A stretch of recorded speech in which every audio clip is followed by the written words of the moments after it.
This is RTV6 News at 6, working for you. Good evening to you here at 6 o'clock. It's good to have you here. I'm Mark Mullins at my home studio. And I'm Amanda Starantino at the WRTV studios. First at 6, it's the 8th straight night of protests in Indianapolis. People are demanding change. This comes after George Floyd died while a police officer in Minneapolis appeared to hold his knee down on Floyd's neck. And a month after IMPD shot and killed Dre'Jon Reed. We begin with RTV6's Cameron Riddle live with the protesters. And Cameron, we are closing in on another curfew in Marion County. That's right. We're closing in on another curfew that comes tonight at 8 o'clock, but we're also hitting another milestone in the case of Dre'Jon Reed. It has now been 30 days since we first came to you and told you what happened on that unfortunate night at 62nd and Michigan. That is why all these people have now showed up here outside of Northwest District headquarters. This is where the officer who shot Dre'Jon would have reported to work. Standing with me right now is Erica, one of the Black Lives Matter organizers who we introduced you to earlier this week, and Dre'Jon's sister, Jasmine. Jasmine, let me start with you. It's been 30 days. Your mother has been asking for answers and transparency. What do you want the mayor and the powers to be to hear from you tonight? This is my first protest. I just want justice for my brother. My dad wants justice for his son. His mother wants justice for her son. Our sister, his sister, they want justice for their brother. I mean, I really don't, still after a month, I really don't have too many words still, to be honest. I mean, today feels like May 6th. You've got all these people, including Erica, who have been marching in and chanting your brother's name, trying to get attention and trying to get transparency and answers. How does that make you feel to see all these people supporting your family? It feels good. I know my brother loves it. My brother was always the people person. You see him, he was smiling. Everybody loved my brother. If you knew him, you loved him. Like his mother said, if you knew him, you loved him. So it feels good. Our dad is in Arizona, so he can't come out. So he's watching from all the way from Arizona on the lives or when I call him or whatever. So I'm sure his mother, she has met the protests, but I'm sure it makes her feel good too to know people out here saying her son's name. They say my brother's name. We definitely appreciate all the love, I promise. Even the people who's talking negative, we appreciate that too, because even though you're talking negative, you're still saying my brother's name. And now I'm gonna keep saying, we have more shirts coming that's gonna say my brother's name. We're gonna keep saying his name. I'm not gonna shut up. All right.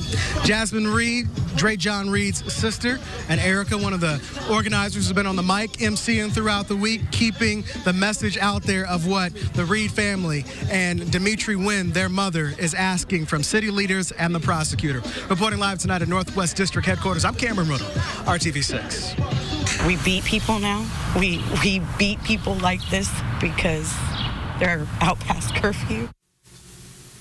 For the first time tonight, we are getting a first-hand account of the moments during the arrest of two women in downtown Indianapolis.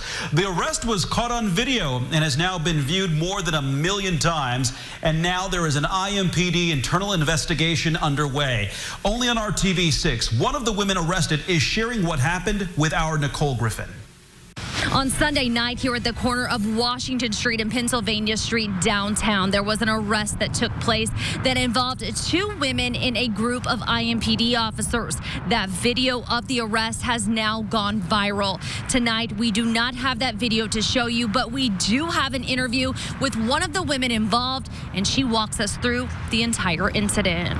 I've never been through anything like this in my entire life. This was one of the scariest things I've ever seen. Sitting on the ground downtown, arrested Sunday night, was Rachel Harding and a woman she says is named Ivory. The two met downtown and Rachel offered her a ride home, but before they made it to her car, they were told to get on the ground by IMPD officers, who Rachel says warned them it was after curfew. As he detains her hands behind her, he takes his hands in front of her and she flinches back. You can see clearly on the video.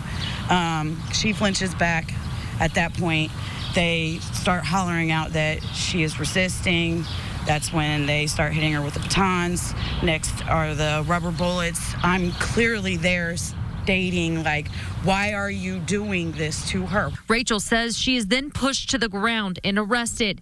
Days later, she still has scrapes and bruises, but her biggest concern at the time was Ivory. She told the officers multiple times that she was sorry. You can hear her in the video. She can't breathe. She's apologetic.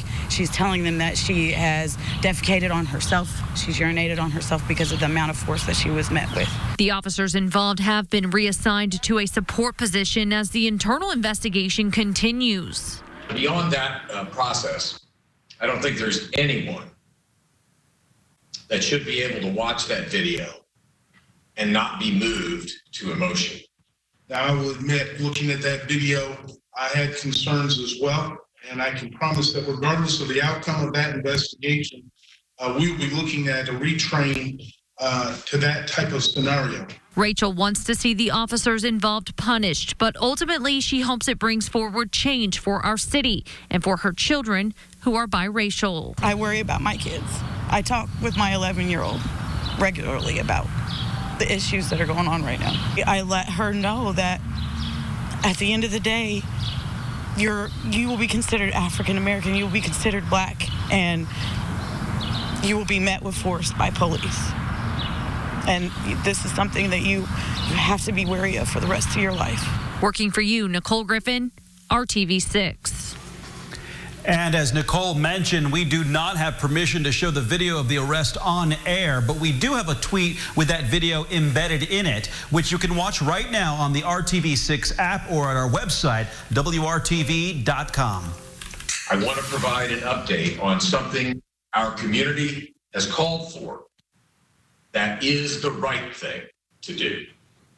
The modernization of our police department's use of force policy. And you just heard it. Indianapolis Mayor Joe Hogsett and IMPD Chief Randall Taylor say they will make major updates to the police department's use of force policy. This comes after IMPD shot and killed Drejon Reed in May and after George Floyd died, while a Minneapolis police officer appeared to kneel on his neck for several minutes.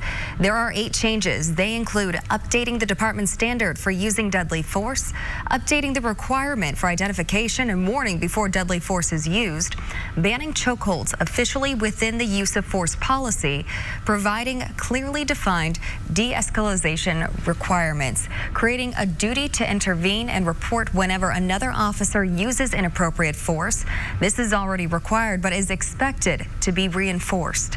A clear prohibition on shooting into moving vehicles and prohibits shooting from a moving vehicle.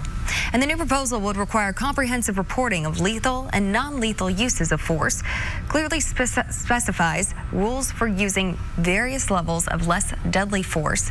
And Mayor Hogsett says a copy of the new use of force policy will be available to the public for its review.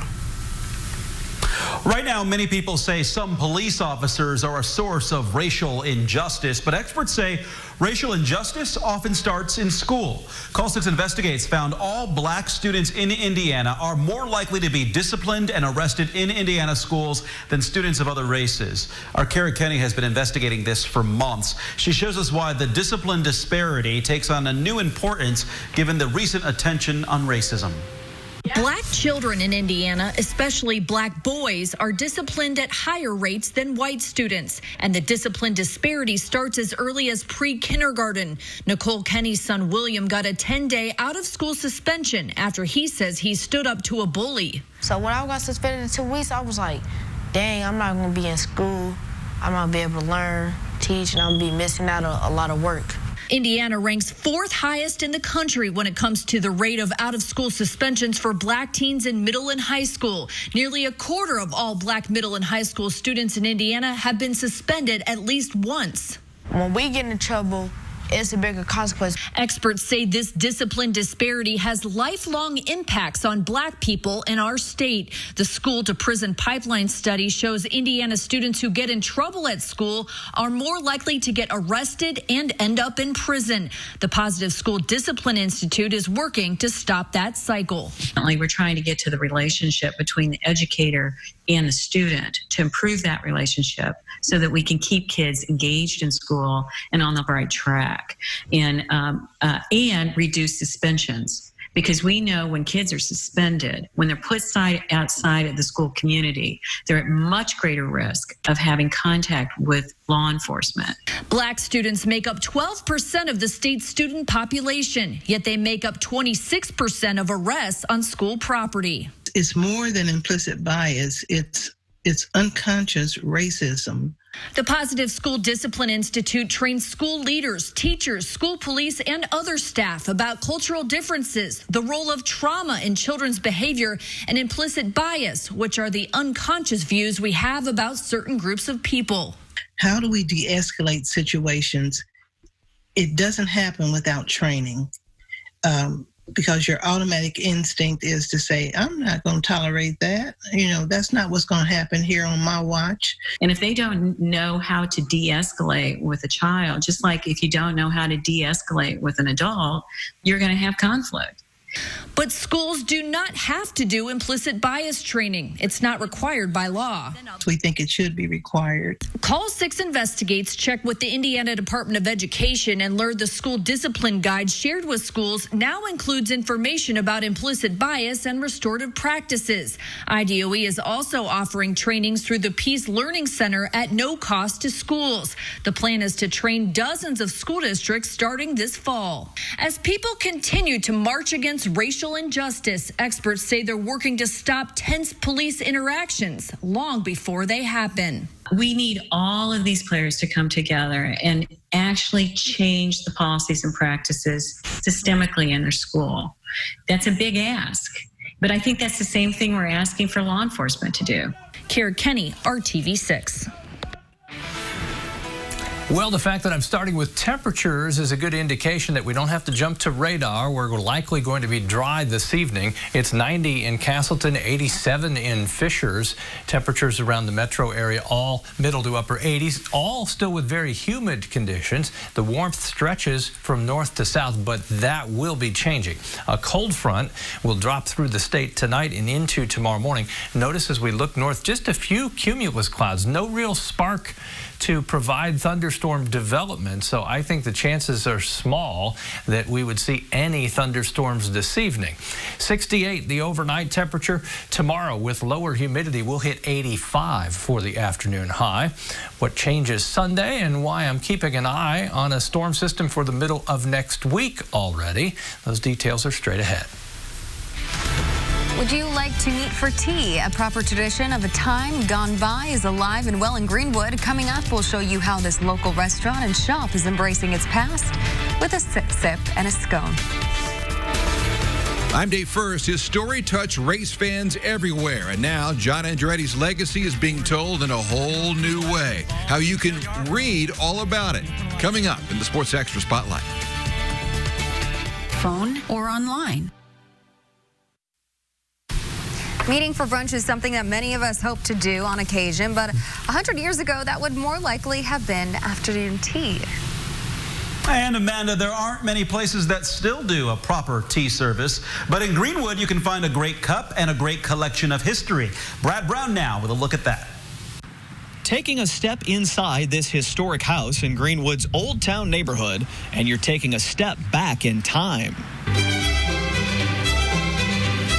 Remember the old days when you had the intimate events, when you had the china and the fancy tables, and we like to get dressed up. We like to go out and be treated nice and eat out of a fancy plate or a cup. Cheryl Lutz-Domi has been welcoming guests into the Sassafras Tea Room for more than 10 years.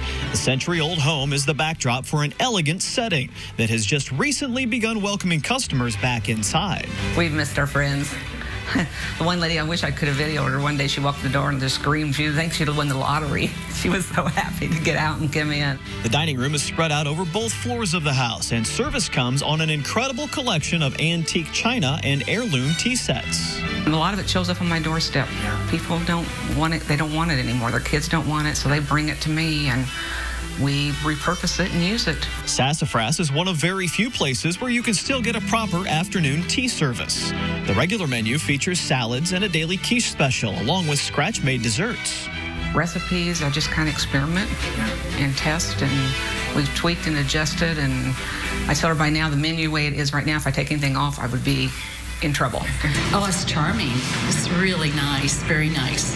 The quiche was wonderful, the best I've ever had. So, yeah, it turned out really well for a surprise visit. The gift shop offers a wide selection of tea-related items, fresh baked sweets, and crafts from local artists. After a couple months with no guests inside, this house is back to being a home for a little bit of tranquility. We call it an oasis. When people leave, they feel like they have been somewhere special because we treat you good, and we become friends with, a lot of them have become my family. I like the thought of getting dressed up a bit for a proper tea. Cheryl welcomes guests inside Mondays through Saturdays. You can also schedule special events on Sundays. Great space for birthday parties, bridal showers, and more. You can find all of that information on the Sassafras Tea Room website. Online ordering is available, and you can make reservations there as well. Working for you, Brad Brown, RTV6. If you like sun tea, there's plenty of sunshine on the way as we go through the next 3 days. Look what's not in the forecast tomorrow, Sunday, or Monday. No rain. Humidity level will drop as we get to Tuesday and Wednesday. Rain chances will go back up significantly. We'll talk about why in just a minute. You'll notice the difference. It'll still be warm tomorrow. I don't want you to think it's not going to be warm. I mean, 85, but it will feel different because of the north breeze and the lower humidity. Sunday, probably the best combination of somewhat cooler temperatures and low humidity and tons of sunshine. Lafayette, warmest right now at 91. Columbus at 90. Otherwise, temperatures middle to upper 80s, but we're rain-free. There's a cold front that will drop to the south as we go through the night, but there's really no support, upper support to generate showers and thunderstorms. It looked spectacular last night, but it's technically full tonight. Take a look up. Stop. Take a look up, check out the full moon tonight. That wind out of the north tomorrow. It won't be too strong. These are the gusts, anywhere from 10 to 15. It's the direction that changes everything. That north wind will bring in the drier air. Temperature by noon at 82. Lots of sunshine. You'll need the sunscreen if you're involved in the Tour de Cure, the virtual Tour de Cure for the American Diabetes Association, or just out with the family. Temperatures into the mid-80s, a little above average for this time of year. Sunday will start cooler, end just a little cooler, 82, but we hold on to all of that sunshine. Temperatures will warm up from there. That's the coolest high in the 7-day planner. Well, until maybe the end of next week. Temperatures, as you see, jump to 91 Tuesday. Thunderstorm chances increase Tuesday and Wednesday because of Cristobal, which becomes a tropical storm crossing the Gulf of Mexico, coming along the Louisiana coast, and by Tuesday, 1 o'clock, sits somewhere to the northwest of St. Louis, and that will increase the moisture content here, the temperature, the wind, and our rain chances. There it is, kind of arcing to our west and then into the Great Lakes. So at least it'll be on the move, but whenever you bring some tropical moisture into the area, it has a chance to increase the rainfall rates and rainfall amounts. That is our Tuesday and Wednesday thing to deal with. Aside from that, at least leading up to that, we've got a nice stretch of days. Have a good weekend. Mark and Amanda. You too, Kevin, and thank you for that. Have a great weekend. As racing returns around the United States, one author is taking a moment to look back. John Andretti lost his battle with cancer last January, but his legacy is on display in a brand new way. You can read all about it. Sports Director Dave First with the Sports Extra Spotlight.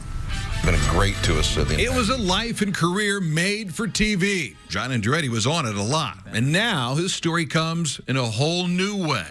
I was talking with a friend, and we got to talking about John, and the idea just kind of popped up. Wow, it would be great to do a book with John. Absolutely. And writer Jade Gerst doing just that, entitled Racer, capturing the many aspects to John's career. I don't know that the current generation really understands the diversity that John had when it came to racing a car. The book is great about showing that diversity and him actually detailing kind of some of the differences between all of those.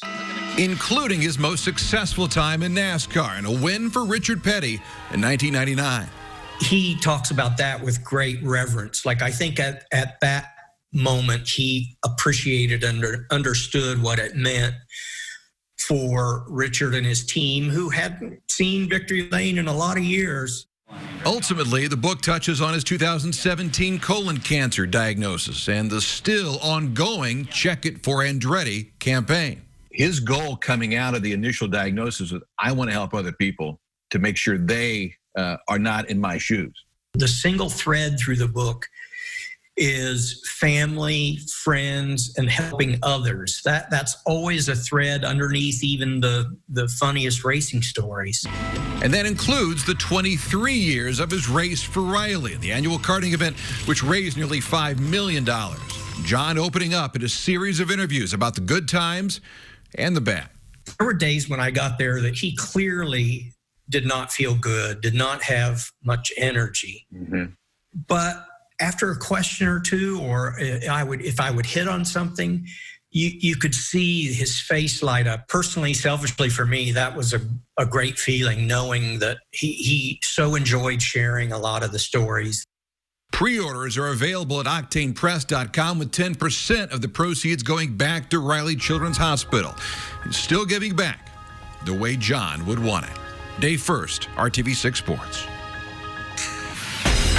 Time for another RTV6 Senior Salute, continuing our 3-month run of honoring the graduating spring sport athletes. We head to Lawrence Central, meet DeVaron Rayner, one of the most talented athletes to ever go through that school. After football in the fall, he was looking to wrap up his track and field season this spring, where he was already the conference, county, sectional, and regional champ in the 300-meter hurdles. He was 5th overall at state. After being named on the Football Coaches Association's All-State team, he signed to play at Northern Illinois, a rising program. Good luck, DeVaron. I'm Dave First with another RTV6 Senior Salute. It only gets better when you switch and save with Geico. Thanks for watching the news at 6 World News Tonight with David.